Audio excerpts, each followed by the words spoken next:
Assalamualaikum warahmatullahi wabarakatuh. Kelas tingkatan 5T, 5 teknologi. Ada 32 orang. Hari ni siapa tak datang? Semua datang 32. Cukup tak? Ketua kelas mana ketua kelas? Okey. Semua sihat? Dah makan dah? Okey, kalau belum makan, kejap lagi waktu rehat, makan bagi tenaga, bagi ada energi untuk awak semua belajar mencapai kejayaan. Okey, tadi saya dah tunjukkan video 10 orang terkaya di dunia.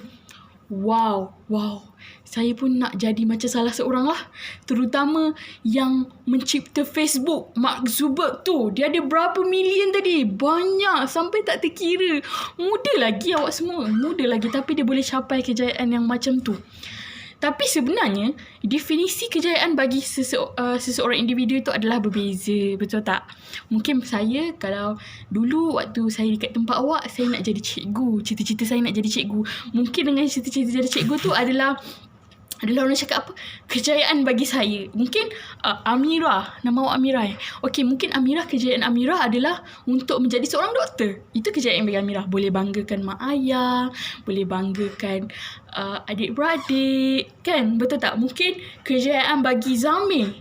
Zamir nak jadi businessman. Zamir nak ada kereta. Nak ada kereta mewah. Itu mungkin definisi kejayaan. Kalau aku dapat kereta mewah, aku dah berjaya dalam hidup. Mungkin Amin nak jadi YouTuber terkenal. Mungkin YouTuber tu boleh bawa kejayaan kepada Amin. Amin boleh jadi terkenal dan sebagainya. Tahu tak? YouTuber. Sekarang banyak kan dekat YouTube orang yang boleh cari sumber pendapatan daripada YouTube je. Okey. Saya tak nak. Selepas ni kita akan menyelusuri satu persatu apa yang awak nak jadi pada masa akan datang. Okey. Sebelum tu saya nak tanya dalam kelas ni, siapa nak berjaya? Angkat tangan. Okey, semua nak berjaya saya tak nampak pun seorang yang turun tangan tadi. Okey, siapa yang nak gagal? Turun tangan.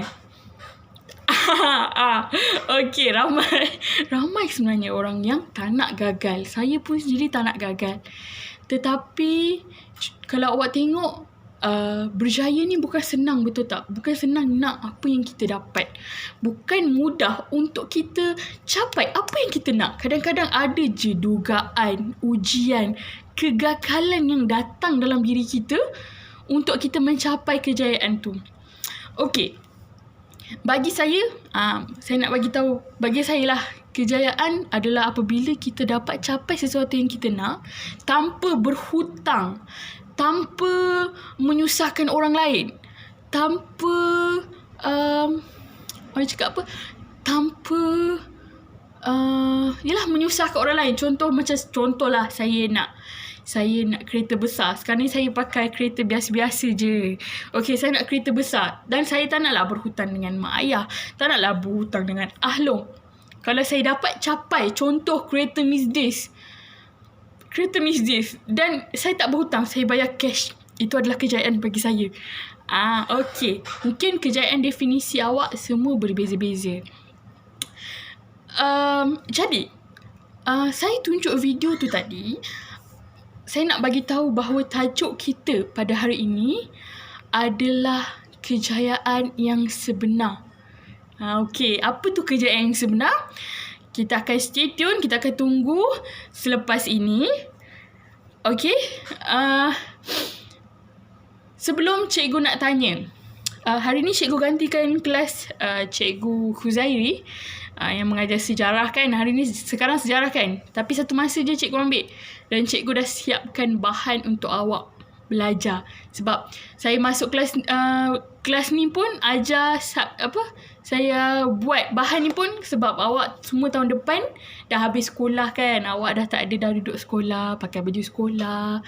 Kan mungkin ada yang dah nak sambung degree, nak sambung diploma, asasi, ataupun ada yang nak kerja ke. Kejap lagi cikgu akan tanya satu persatu. Okey. Apa yang awak dapat daripada awak tengok video ni? Nak tak jadi macam diorang?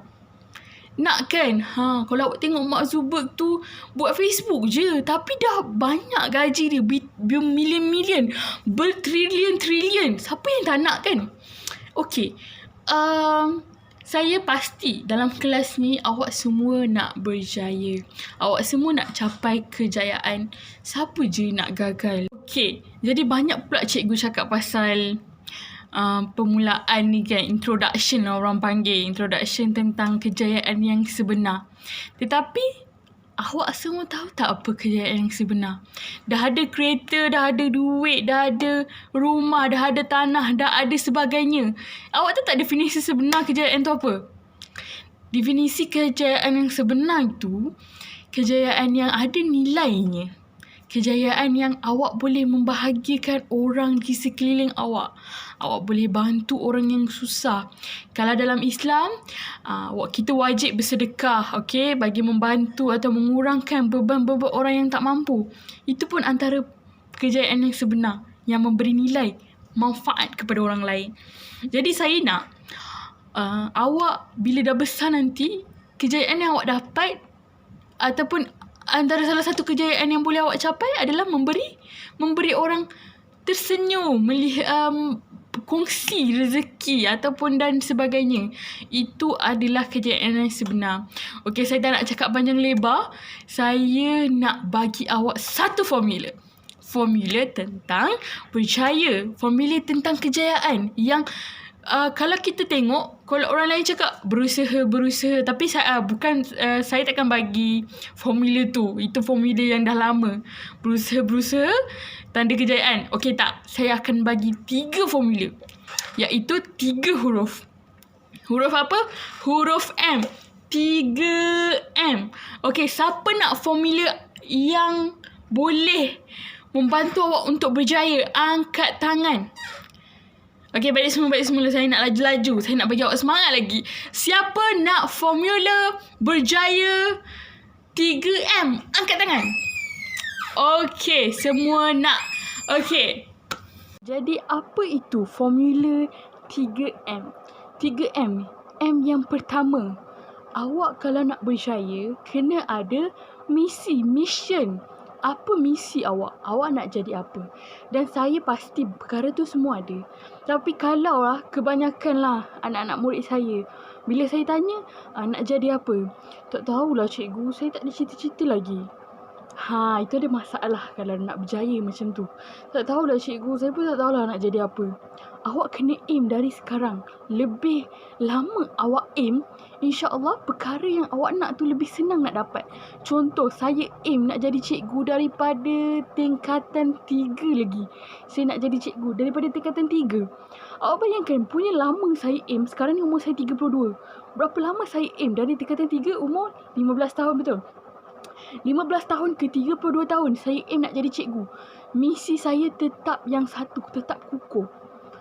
Dan saya nak anak-anak murid saya yang berada di hadapan saya ni, awak dah tingkatan 5. Tahun depan awak dah buat haluan awak masing-masing. Apa yang awak nak buat, apa yang awak nak dapatkan, awak kena aim dari sekarang. Yang tak ada, awak aim. Yang ada, kekalkan aim awak.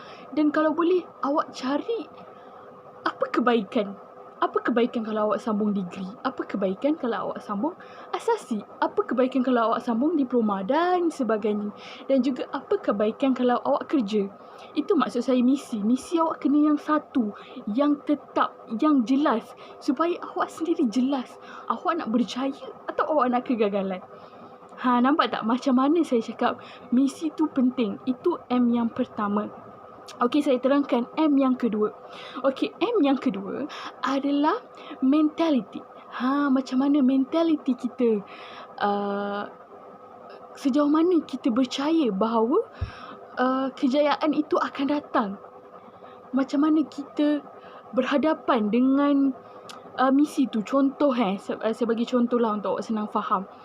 Contoh mentality bila awak nak capai 5A dalam SPM. Contoh, saya ambil 5A dulu. Saya ambil singkat ringkas dulu. Awak nak dapat 5A, awak kena study. Takkanlah 5A tiba-tiba jatuh dari langit pula kan. Awak nak SPM ni, awak nak 5A. Okey, A awak PM, sejarah, sains, BI, matematik. Itu perkara yang asas lah kalau orang SPM kan. Okey, awak nak 5A ni, apa yang awak perlu buat? Mentaliti awak kena ubah. Aku dah tak boleh tengok TV pada jam 10 sampai 12 malam dah. Aku dah kena ubah cara aku. So mentaliti aku kena buat ini supaya segala latihan awak akan lancar dan awak boleh jawab SPM. Awak kena ubah mentaliti macam orang cakap apa, alah 5A tak payah belajar pun tak apa. No, awak kena belajar juga. Okey, awak kena berusaha. Mentaliti kena ubah. Kalau awak rasa macam aku tak boleh lah dapat 5A, selalu result biasa je kan, tak ada pula 5A, tak ada pula 8A ke. Mentaliti awak kena ubah. Bila awak nak misi awak besar, mentaliti pun kena ubah, kena besar. Kalau mentaliti sama, contohlah saya ambil contoh. Kalau macam kawan saya tu, sekarang ni dia ambil asasi di UiTM, asasi sains di UiTM. Saya ada kawan setiap lapisan. So saya tanya kawan saya, ayah dia kerja apa dulu? Lepas tu dia kata ayah dia jual ikan. Lepas tu awak sekarang dekat asasi sains, kawan saya tu dekat asasi sains. Awak bayangkan kalau mentaliti dia tak ubah, dia akan tak apalah, ayah saya jual ikan, mak saya pula tak kerja, takkanlah nak duduk tempat yang sama. Nampak tak mentaliti kawan saya tu? Dia punya mentaliti so high, tinggi, menyebabkan dia punya cita-cita nak jadi orang sains tinggi juga, capai juga. Nampak tak mentaliti? Awak kena ubah mentaliti. Sebab saya tengok sekolah ni kawasan kampung. Saya tak nak bila awak mentaliti pun awak tak apalah, duduk sini je, tak boleh. No, saya punya anak murid bukan macam tu. Awak kena have your big mission, kena juga big mentality. Kena ubah mentality supaya ianya setaraf dengan misi awak. Nak berjaya, misi tu kena besar, mentality pun kena ubah. Faham tak apa yang saya terangkan? Itu M yang kedua. Baik, M yang ketiga, last sekali apa dia? Movement kena laju, kena kuat. Contoh, awak SPM berapa bulan je lagi? Saya bagi contoh dekat-dekat dengan awak kan. SPM lagi 6 bulan. 6 bulan tu awak dah macam, kalau bagi saya 6 bulan tu agak masa yang singkat. Tapi mesti macam awak mungkin rasa 6 bulan tu agak lama. No, kita sekarang ni pejam celik dah SPM. Pejam celik. Awak dah jumpa saya, awak dah kerja pula. Saya jumpa awak tengah kerja. Macam-macam orang, macam-macam mentaliti dia, macam-macam movement dia. Jadi, apa yang saya nak awak buat selama 6 bulan ni, perbanyakkan latihan. Supaya awak punya, bila awak dah sampai ke SPM hari yang sebenar, awak dah ready untuk SPM. Awak dah macam, ini dah jawab lah soalan ni. Banyak kali saya cakap, untuk subjek-subjek yang cikgu-cikgu dah bagi, masa sekarang ni berbanyakkan latihan supaya bila awak jumpa soalan yang sama ataupun lebih kurang sama, awak dah faham dah, SPM tak adalah susah sangat sebenarnya. Sebab dari dulu lagi apa yang cikgu mengajar mengikut silibus, betul tak? Tapi bila silibus tu, bila awak dah dekat SPM, cikgu akan bagi kertas untuk awak jawab. Okey, ikut jangka masa ni, ikut 1 jam 15 minit, contoh kertas bahasa Melayu. Okey, jadi saya nak movement awak pun macam tu. Tak boleh lah awak 6 bulan lagi macam tak ada apa je, macam biasa je. Tak apalah, kita duduklah dulu, tengok TV dulu. Tengok sekarang ni cerita apa yang drama dekat famous kat TV tu, 7 Hari Mencintai Ku. Alah, tak apa, sejam je tengoklah. Ya, memang saya faham, boleh tengok, tak ada masalah. Tapi macam mana besarnya misi awak, macam tu juga movement awak kena laju. Tambah sekarang ni masa sekarang agak, orang cakap apa, pack sangat. Saya ni balik sekolah nak buat kerja tu buat ni, tahu-tahu dah malam, tahu-tahu dah pukul 9, tahu-tahu dah pukul 10, tahu-tahu dah hari besok ni. Nampak tak masa sekarang ni mencuburi kita? Dekat ayat Al-Quran pun dah bagi tahu, demi masa sesungguhnya kalau kita rugikan masa tu, itu ialah merupakan satu kerugian buat umat manusia. Jadi saya minta awak jaga movement awak supaya ianya sama dengan misi. Contoh lain, mission awak. Contoh lain, kalau awak nak jadi businessman. Siapa sini nak jadi businessman? Amir nak jadi businessman. Okey Amir, businessman, awak rasa movement dia macam ni? Adakah macam slow motion? Macam tak apalah, maybe klien esok, contohlah klien tu kata May, saya nak jumpa pagi ni, ada projek yang aku nak bagi kau Amir. Mesti awak balas, okey, pagi pukul berapa, dekat mana? Takkan awak balas, alah, pagi sangat tu, pukul 8. Boleh tak kita ubah tengah hari? Awak rasa dia nak tak bagi projek tu kat awak? Awak rasa dia nak tak bagi duit tu kat awak? Mustahil, betul tak? Takkan. Saya jaranglah jumpa macam tu. Selalunya orang bisnes ni memang pack. Waktu tu memang pack. Okay? Itulah 3M formula dia. Boleh kita ulang balik? Yang pertama apa dia? Mission, misi kita. Big misi, big lah kita dapat. Big misi, big kejayaan lah yang kita dapat. Okay, faham? Yang kedua, mentality. Macam mana big mission kita punya mentality kena high level. Bila awak high level, insyaAllah mission awak akan senang tercapai. Dan yang ketiga adalah movement, pergerakan awak. Pergerakan, selaju mana pergerakan awak, mission awak akan dapat tercapai. Okay, ada apa-apa soalan yang awak nak tanya pada saya tentang 3M ni? Ini formula saya tak bagi orang lain tau. Saya bagi kelas awak je. Okay? Faham tak apa itu tentang 3M? 3M tu formula orang nak berjaya. Formula setiap individu tu kena lakukan perkara tu untuk mencapai kejayaan. Okay, tapi tak adalah saya punya formula tu tak adalah terus-terusan macam kena buat ni. Sebenarnya apa yang paling penting adalah individu tu sendiri. Kalau individu tu nak berjaya, insya-Allah dia akan lakukan 3M tu. Dia akan lakukan, mentaliti dia pun akan, aku tak kisahlah orang nak cakap apa pasal aku mesti boleh berjaya. Mentaliti. Lepas tu mission dia pun besar. Lagipun buat apa aku fikir perkara-perkara remeh macam ni, sedangkan aku ni bakal menjadi seorang orang yang berjaya, bakal menjadi jutawan. Buat apa aku fikir pasal orang yang berkata-kata buruk tentang aku? Okey. Dan juga movement pun mestilah, takkanlah tak suka orang kutuk kita, tapi kita pun macam tak apalah. Kan kita pun macam slow je, kita punya ni tak ada reaction pun, tak ada rasa apa pun. Okey, jadi saya nak awak praktikkan 3M dalam diri awak.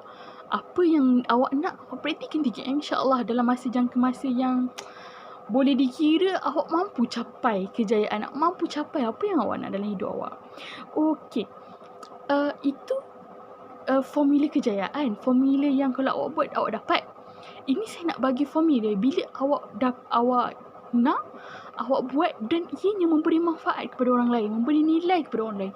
Contoh, saya bagi contoh kat awak. Awak pergilah pasar malam, contoh terserempak dengan gelandangan. Gelandangan tu budak lagi, budak bawah awak, mungkin umur dia sekolah rendah macam tu lah. Okey, awak tanya dia, dia tak makan ke? Kan? Dan dia cakap, contohlah, saya ni gelandangan, contoh okey, Fatihah jalan depan saya. Muka saya pun dalam keadaan yang selapar, tak terurus kan. Lepas tu Fatihah, dalam tangan Fatihah ada RM1. Okey, Fatihah pun nak beli barang, tapi Fatihah jumpa saya. Tiba-tiba Fatihah rasa macam kesian kat saya. Fatihah nak bagi tak duit RM1 tu kat saya? Fatihah nak bagi. Kenapa Fatihah nak bagi? Fatihah kata sebab Fatihah kesian. Boleh Fatihah, bila Fatihah kesian, Fatihah bagi RM1 kat saya. Okey, Fatihah bagi RM1 kat saya. Fatihah dah tak ada apa-apa duit dekat dalam tangan Fatihah. Fatihah pun balik dalam keadaan yang sedih sebab Fatihah tak beli apa-apa.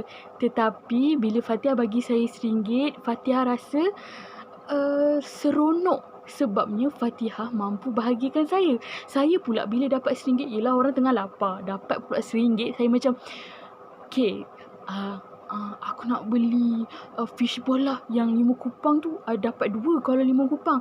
Aku nak beli tu lah, dapatlah isi perut sikit. Lepas tu saya bercakap, terima kasih Cik. Saya tak tahulah nama awak, Fatihah kalau kat gelandangan kan. Terima kasih Cik. Moga Allah membalas segala jasa Cik. Okey, itu waktu sekarang, waktu yang awak tak pegang duit banyak. Awak bayangkan bila awak dah percaya, awak dah tolong mak ayah awak dah bantu keluarga awak, kejayaan awak tu melebihi daripada jangkaan awak dan awak bagi orang lain. Apa yang kau dapat, apa yang awak akan dapat rasa ialah kekayaan yang sebenar bila awak mampu happykan bukan daripada keluarga awak je, daripada semua orang. Itu definisi bagi setengah orang. Tapi ada juga setengah orang yang bila dia rasa macam keperluan dia cukup, itu pun dia rasa bahagia. Apa yang saya nak pada awak yang bakal tahun depan ni sebenarnya dah tak ada kat sekolah ni. Saya pun dah tak jumpa awak dah. Okey, dan saya nak awak menjadi seorang manusia yang boleh memberi manfaat kepada orang lain. Awak dekat luar nanti, saya tak nak awak hanya rasa macam orang lain tak penting, masyarakat tak penting. Kita kena faham yang sebenarnya kita hidup kat dunia ni adalah bersama-sama bermasyarakat. Kita berkawan. Kalau awak nampak kawan awak susah, awak pula dalam keadaan yang okey, bantu dia dengan ikhlas. Okey, dalam Islam pun bila kita lebih banyak memberi, lebih banyak yang kita akan dapat. Okey, tak kisahlah awak macam mana pun, satu hari nanti awak ada kerja, awak tak ada kerja, kalau ada rezeki lebih, kita kongsikan kegembiraan tu supaya kegembiraan tu awak akan dapat capai, awak akan dapat bahagialah insya-Allah. Semoga apa yang saya kongsikan dekat awak pada hari ini akan membantu awak untuk menjadi seorang insan yang lebih memberi manfaat kepada orang lain. Okey, bersedekah, amal jariah, okey, zakat. Itu perkara-perkara yang mungkin sebelum-sebelum ni kita tak rasa macam penting. Tapi bagi saya, kalau awak nak berjaya, bantulah orang lain, bantulah orang sekeliling awak dan juga orang masyarakat supaya dalam masyarakat tu akan ada nilai. Dan nilai tu memang amatlah berharga. Okey? Jadi, tinggal berapa minit lagi, saya nak awak buat satu tugasan yang ringkas. Okey, tugasan ni kita berfikir. Okey, boleh tak? Untuk tugasan awak pada hari ini, cikgu nak awak jadi salah seorang daripada 10 orang berjaya, ataupun awak boleh ambil idola-idola awak dekat Malaysia. Mungkin awak tak kenal lagi luar negara. Okey, dan saya yakin kalau lelaki mesti lebih ramai kenal YouTuber, kenal Facebook. Mark Zuckerberg ni ramai kenal kan. Saya nak awak ambil salah seorang contoh dia. Contoh dengar saya cakap dulu. Contoh, saya nak jadi Mark Zuckerberg ni, okey, yang buat Facebook.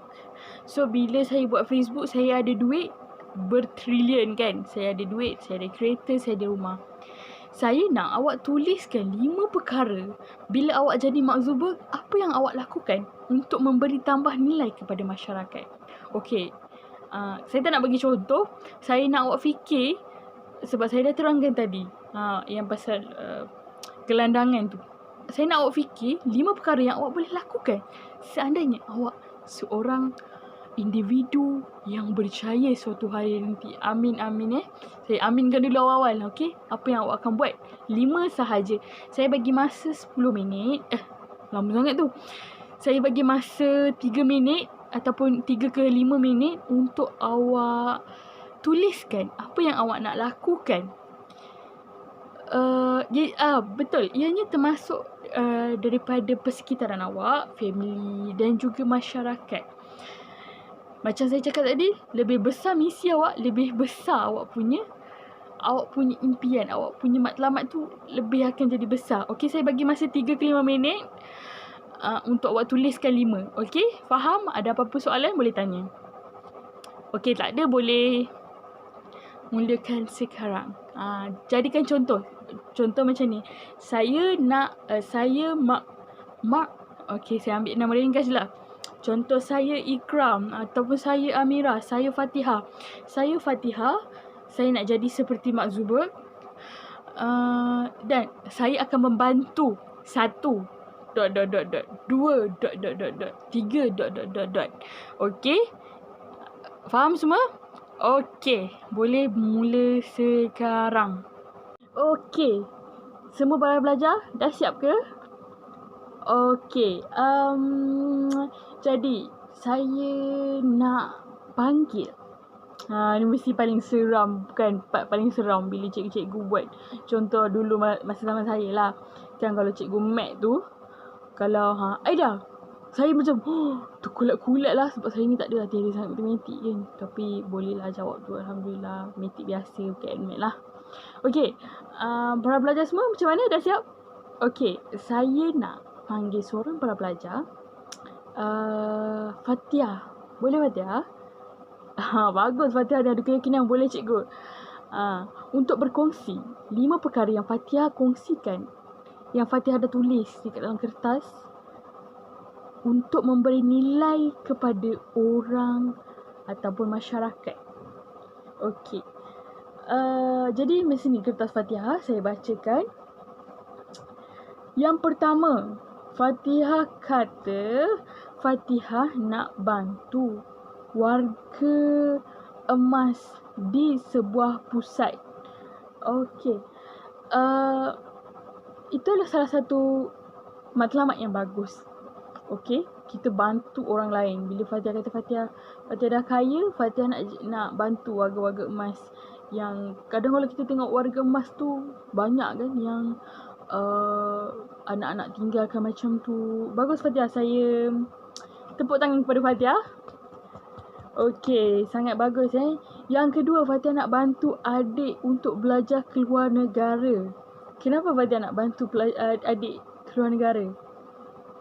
Sebab Fatihah kata Fatihah hanya mampu melanjutkan pelajaran di sini saja. Fatihah nak sulung Okey, tak apa Fatihah. Cikgu doakan semoga cita-cita Fatihah apabila Fatihah kaya, Fatihah boleh bantu adik-adik Fatihah untuk masuk ke luar negara untuk sambung belajar di sana. Mudah-mudahan dipermudahkan. Okey, yang ketiga, Fatihah kata Fatihah nak bantu mak ayah dan nak ada rumah besar. Okey Fatihah, itu saya rasa semua orang mesti nak macam tu kan. Saya sendiri pun nak macam tu. Okey, kita kongsi tiga ni adalah antara salah satu perkara yang sangat bagus. Dan saya mendoakan yang terbaik untuk Fatihah. Okey,